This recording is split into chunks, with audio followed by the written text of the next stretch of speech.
Okay, let's do page 2 for chapter 8. We start off with a market economy. This allows people to own and operate a business for profit. So here in the United States, if you have the desire to start a business and you have the money, takes a little money to start a business, then you need a few things. You need a location, you need to purchase a business license, and from there it's kind of up to you.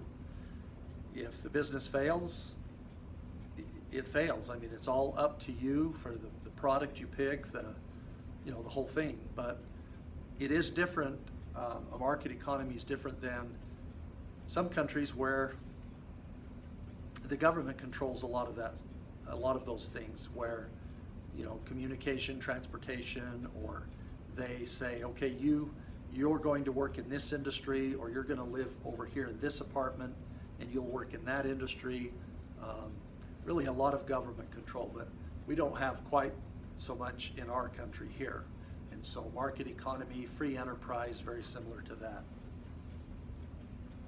Silicon Valley is home to about 20 of the world's 100 largest high-tech companies.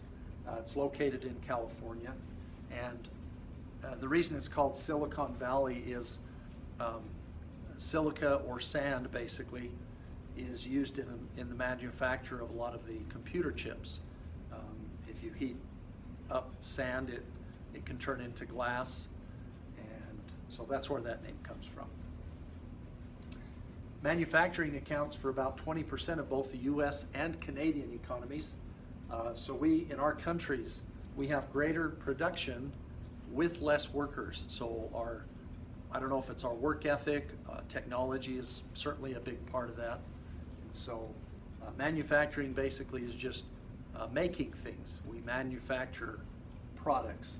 Airplanes, here's rolls of steel, there's an engine, just some basic examples of manufacturing that's going on.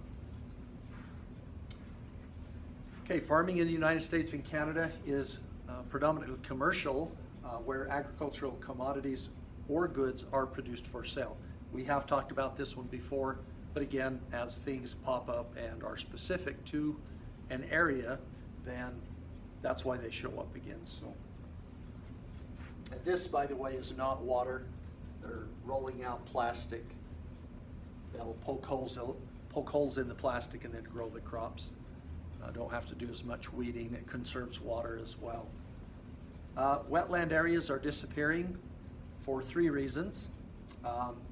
Conversion to agriculture, or urban land use, and pollution. So they're converting areas into places where they can grow crops, where they can build houses or shopping malls. Plus, some of it is being killed off because of the pollution. So those are the 3 main factors there. As we go through this in class on the test, this is one area where I ask the students that they will be able to, or be required to write this down. It will be a written question on the test. Acid rain, I know we've had that before. Precipitation carrying high amounts of acidic material. So over time, trees can be affected. Here's a forest that's been killed off. Buildings, statues, different things will become affected by the acid rain over time. Somebody asked if they went outside and it rained on them, would they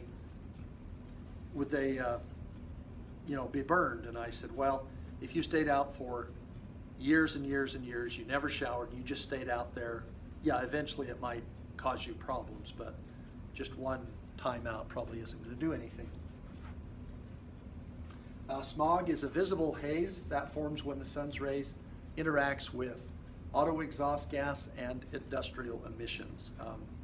Up in the Salt Lake Valley, there's, in the wintertime especially, when we get what's called an inversion, that's where the temperatures are inverted. It's colder in the valley than it is up in the mountains. And so because of that, the smog, we drive up, we call it Point of the Mountain, and you look into the Salt Lake Valley, it's just this brown layer of gunk. I mean, it's just just floating there, and it takes a strong wind or a storm to get that to move out, and sometimes it'll be there for weeks during the winter time, but not very pleasant. This is kind of an interesting term. Eutrophication is a process by which a body of water becomes too rich in dissolved nutrients, and this leads to plant growth that depletes oxygen. So typically you might think, well, you know, being rich in dissolved nutrients is a good thing. It might be for the soil, but in water it's not, because you have an increased amount of growth. Here's algae bloom, just a lot of plant life that grows in the water, and that takes oxygen away from the fish, and so that's called eutrophication. So governments of the region are working to diversify energy sources to lessen our dependence on fossil fuels. I think it'll be a long time before we're completely non-dependent on fossil fuels. A lot of cars run on gas, so it would be a major change if that was to happen. But slowly and over time, we need to, you know, get into some of these other types of energy sources. This is the tides as they come in and out. If you've ever been out to the ocean and you stand in the water, you can actually feel the water down by your feet moving in and out. In fact, as you go farther out, it wants to just take you out. The water just continues to move out. Nuclear power, we had a number of years ago an accident in back east, I believe it was, at a nuclear plant. The Soviet Union, Russia, 1986 I think it was, at Chernobyl had a huge nuclear accident. This is geothermal, where there's water pumped out of the ground. It's warm water, or hot water actually, and so that hot water can produce power through steam and powering generators and things. Here's hydroelectric power. You've got the force of the water that goes through the dam, and it powers those turbines that creates power. Solar power.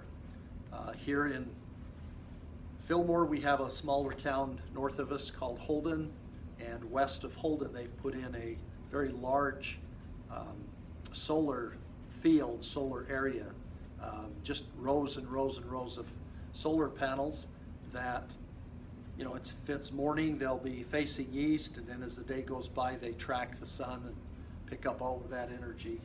And then, of course, the power of the wind out by southwest of us, quite a few miles, is an area called Milford, and north of Milford, they have a lot of these wind generators.